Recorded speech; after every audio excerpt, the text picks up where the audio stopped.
जैसे कि मैंने इंट्रोड्यूस किया कि आप इलास्टिसिटी जो है वो इंटर एटॉमिक फोर्सेस और इंटर मॉलिक्यूलर फोर्सेस की वजह से होता है। ये inter atomic and inter molecular force जो है, inter molecular force,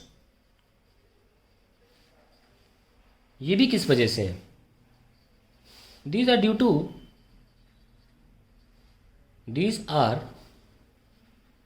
due to the charges on the atom, charges on the atom. इसका मतलब ये फोर्सेस कैसे हुए? ये इलेक्ट्रोस्टैटिक फोर्स हुए। खैर ये एग्जैक्टली वैसे तो नहीं है जैसे एग्जैक्टली इलेक्ट्रोस्टैटिक फोर्स होता है, लेकिन इनका नेचर वैसा है। इन देखो दुनिया में हमारी यूनिवर्स में 4 ही फंडामेंटल फोर्सेस हैं। उसमें से भी उनका नाम बोलता हूँ पहले मैं। That is one is electromagnetic force. पहले इलेक्ट्रिसिटी और मैग्नेट को अलग अलग कॉन्सेप्ट माना जाता था, लेकिन इसको जब यूनिफाई कर दिया, यूनाइट कर दिया दोनों चीज़ों को एक साथ, तो इलेक्ट्रोमैग्नेटिक फोर्स बोला जाने लगा। दूसरा है ग्रेविटेशनल फोर्स, तीसरे को बोलते हैं वीक फोर्स, चौथे को बोलते हैं स्ट्रॉन्ग फोर्स। कोई ऑर्डर नहीं, किसी भी ऑर्डर में बोल सकते हैं आप। इसमें से सन 1970 में 3 साइंटिस्ट थे, उन्होंने मिलकर इलेक्ट्रोमैग्नेटिक फोर्स और वीक फोर्स को एक साथ कर दिया। मतलब अब से 3 ही लॉज हैं, और इस बात की नोबेल प्राइज़ भी दिया गया था। जो मेन हेड था इस 3 लोगों की साइंटिस्ट की टीम का, वो अब्दुल सलाम नाम को कोई पाकिस्तानी साइंटिस्ट था, और बाकी 2 और थे यूके के, शायद मेरे ख्याल से यूएस के, आई डोंट रिमेंबर, क्योंकि मेन वही था तो उसका नाम मुझे याद है। तो इलेक्ट्रोस्टैटिक फोर्स यानी कि इलेक्ट्रोमैग्नेटिक फोर्स की कैटेगरी में फोर्स आ जाता है। Electric in nature, it is electric in nature, इतना काफ़ी जानने के लिए। तो सपोज हमारे 2 एटम्स हैं, इनके बीच में दूरी हम R0 से दिखा रहे हैं। इस दूरी को अंग्रेजी में बोलते हैं inter atomic separation, atomic separation. और हम जैसे ग्रेविटेशन से पढ़कर आए हैं कि 2 बॉडीज़ के बीच में पोटेंशियल एनर्जी होती है ना? कि आप एक बॉडी और 2 बॉडी, 3 बॉडी, 4 बॉडी के सिस्टम को जब बनाते हो तो वो अपनी जगह रखे हुए हैं, और हर बॉडी में अपनी एक पोटेंशियल एनर्जी है। हमने उसका फॉर्मूला भी निकाला था ग्रेविटेशन में, G m1m2 बाय R12। ये फॉर्मूला भी निकाला था potential energy at that location of the body. और इसका फॉर्मूला क्या था? The work done in bringing a body from infinity to a given point, और उस पॉइंट की पोटेंशियल एनर्जी हम निकाल लिया करते थे। क्या बोला मैंने? मान लीजिए यहाँ पे एक बॉडी है m1, और यहाँ आपको पोटेंशियल एनर्जी निकालनी है, और डिस्टेंस है R12। तो पोटेंशियल डेफिनेशन क्या थी? The work done in bringing a body from infinity to this point.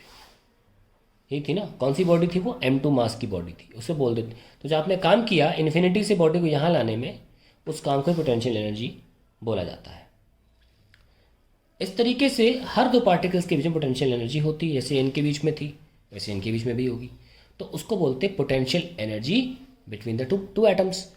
ये जो इंटर एटॉमिक सेपरेशन पर जो पोटेंशियल एनर्जी है between the 2 atoms, it is given by this expression A/r⁻p minus B/r⁻q। इसमें A और B normally constants हैं, और P और Q उनकी इंटर एटॉमिक सेपरेशन की पावर्स हैं। और जिसमें P अक्सर जो पावर है वो Q से बड़ी होती है, काफ़ी ज़्यादा फर्क रहता है। और ये समझने की कोशिश करिए, जो टर्म कंटेनिंग A है, फर्स्ट टर्म बोल देते हैं इसको पोटेंशियल एनर्जी में, ये पॉजिटिव टर्म है। कैसा टर्म है? पॉजिटिव। देख सकते हैं पॉजिटिव साइन है आगे इसके, है ना? A और B नॉर्मल कॉन्स्टेंट है, पॉजिटिव। डिस्टेंस नेगेटिव हो नहीं सकता। जो माइनस साइन या प्लस साइन लगाए वो मेंटेन रखिए, वो एक्चुअली बताएगा टर्म पॉजिटिव है कि नेगेटिव है। ऐसी संभावना नहीं है कि आपका R नेगेटिव हो जाए और B नेगेटिव हो जाए, नहीं हो सकता ऐसा। A और B पॉजिटिव टर्म्स है, और R डिस्टेंसेज होते हैं, तो ये नेगेटिव नहीं हो सकते। ठीक है? और पावर के नेगेटिव होने से कभी नंबर नेगेटिव नहीं होता। तो ये अपने आप में टर्म पॉजिटिव होंगे या नेगेटिव होंगे। पहला टर्म पॉजिटिव है, ये दिखाता है repulsion between the atoms, repulsion between atoms. तो मैं बताया था ना आपको कि इंटर एटॉमिक फोर्सेज हो चाहे इंटर मॉलिक्यूलर, उनके बीच में रिपल्शन फोर्स भी हो सकता है, उनके बीच में अट्रैक्टिव फोर्स भी हो सकता है। और जो सेकंड टर्म है ये नेगेटिव है, ये दिखाता है attractive force between the atoms. Okay, between the atoms. हमने आपको बोला भी था कि मोटा मोटा 2 एटम्स के बीच में एक बॉडी में, जो बॉडी एक सॉलिड बॉडी होती है, उसमें अक्सर अट्रैक्टिव फोर्स की संभावना ज़्यादा होती है। आप खुद देख लीजिए, Q बहुत छोटा होता है। जब ये नंबर छोटा होगा तो ये ओवरऑल फैक्टर क्या हो जाएगा? बड़ा हो जाएगा ना। तो नेगेटिव टर्म बड़ा होगा तो इसलिए अट्रैक्टिव फोर्स डोमिनेट करता है किसी भी बॉडी स्ट्रक्चर में, इसलिए बॉडी बनी रहती है। ठीक है, एनीवेज मतलब बॉडी बिखरती नहीं है ऐसे। अगर अट्रैक्टिव वाला पोर्शन ज़्यादा हो गया तो हम में से कोई जीवित नहीं रह पाएगा, सब बिखरे हुए ही होंगे, हाँ दुनिया होती ही नहीं है ना। तो इस तरीके से हम डिफाइन कर रहे हैं कि इस पोटेंशियल एनर्जी के एक्सप्रेशन में दो टर्म्स थे, एक टर्म रिपल्शन को दिखाता है, एक टर्म अट्रैक्शन को दिखाता है। अट्रैक्शन वाला टर्म हमेशा बड़ा होता है जब तक कि बॉडी को छेड़ा ना जाए। एनीवेज छेड़ने का मतलब बताता हूँ थोड़ी देर में, लेकिन अभी तो हमें क्लियर हो गया कि दो बॉडीज़ के बीच में, दो एटम्स के बीच में जो पोटेंशियल एनर्जी का फंक्शन है वो इस तरीके से डिफाइंड है। और अब हम इसमें से फोर्स भी निकाल सकते हैं। अभी हमने पोटेंशियल एनर्जी निकाली, अब इंटर एटॉमिक फोर्स या इंटरमोलिकुलर फोर्स को भी हम निकाल सकते हैं, जो कि हमने यहाँ लिखा हुआ है। ये जो फोर्सेज लिखे इनके टर्म्स को भी निकाल सकते हैं। आइए देखते हैं कैसे निकालना है। मैंने आपको एक बहुत इंपॉर्टेंट एक्सप्रेशन सिखाया था वर्क एनर्जी पावर में, फोर्स का पोटेंशियल एनर्जी से रिलेशन, वो था F is equals to minus का du/dr। आई होप, उम्मीद है कि आप इसे ना भूलें। ठीक, चलिए आइए इसको सॉल्व करते हैं। Minus d/dr of a r power p minus b r power q। Force is equals to minus d/dr of a r power minus p, ऊपर ले जाओ ताकि आसानी से डिफ्रेंशिएशन कर सको, माइनस q। चलिए force is equals to minus का a कॉमन ले लो, a तो मतलब कांस्टेंट है, उसका डिफ्रेंशिएशन तो नहीं होगा। d/dr ऑफ r की power minus p minus b हटाओ, d/dr ऑफ r की पावर माइनस q, ये लीजिए। फोर्स आ गया माइनस a माइनस p आगे ले लिया और r की हो जाएगा माइनस p माइनस 1। सिमिलरली यहाँ q बाहर ले लीजिए तो माइनस माइनस प्लस हो जाएगा BQ माइनस q माइनस 1, ये लो। तो फोर्स आ गया, ये माइनस माइनस प्लस हो गए तो AP, और इसे नीचे ले जाओ RP प्लस 1, और ये माइनस प्लस माइनस हो गया BQ और RQ plus 1।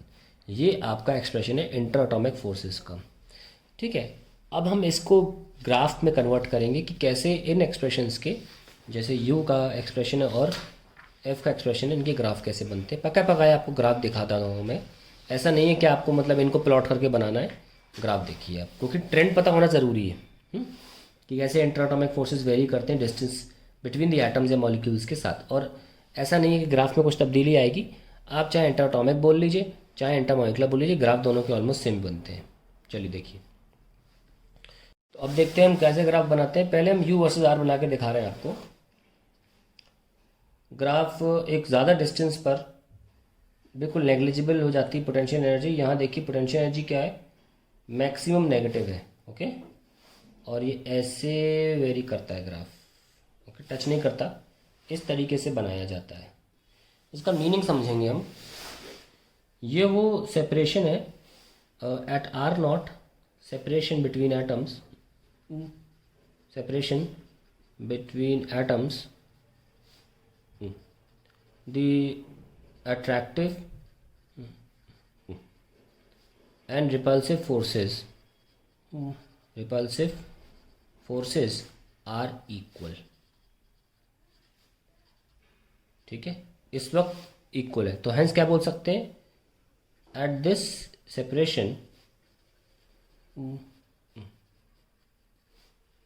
the atoms are said to be in equilibrium, are said to be in equilibrium।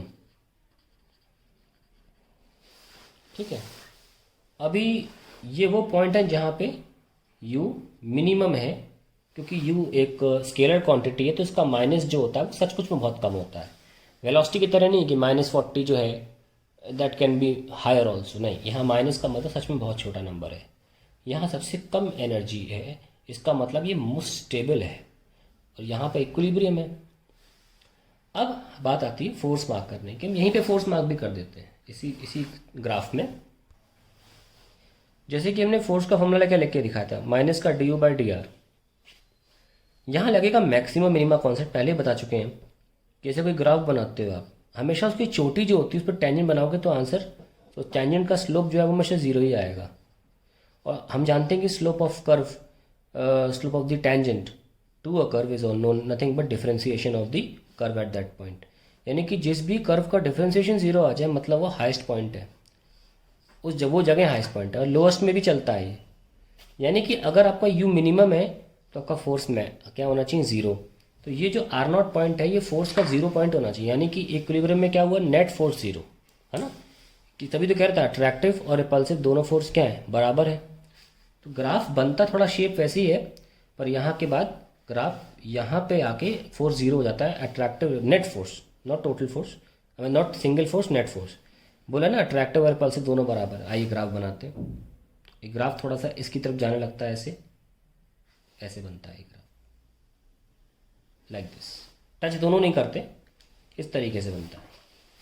अब ये जो रीजन है, जैसे ही फोर्स पॉजिटिव हो जाता है आर नॉट के अंदर, ये है रिपल्सिव, यहाँ पे रिपल्शन आ जाता है एटम्स के बीच में। इसीलिए जब दबाते हो एटम्स को तो वो तो उसमें भी प्रॉब्लम है उनको, इसीलिए वापस अपनी जगह पर आ जाते हैं इलास्टिसिटी की वजह से, और खींचते तो भी प्रॉब्लम है। क्योंकि अगर इधर जाओगे तो ये रीजन अट्रैक्शन है बिटवीन द टू एटम्स, है कि नहीं। तो ये रीजन रिपल्सिव अट्रैक्शन है। सो हम कह सकते हैं for R less than R not, यहाँ पे रिपल्सिव फोर्स होगा, और for R greater than R not यहाँ पे अट्रैक्टिव फोर्स होगा। ठीक है, तो ये हमने इंटर एटॉमिक फोर्सेस और इंटर मॉलिक्यूलर फोर्सेस के बारे में जाना है। अगली वीडियो में थोड़े से डिफरेंसेस हैं इन दोनों फोर्सेस के बीच में, वो भी देख लेते हैं।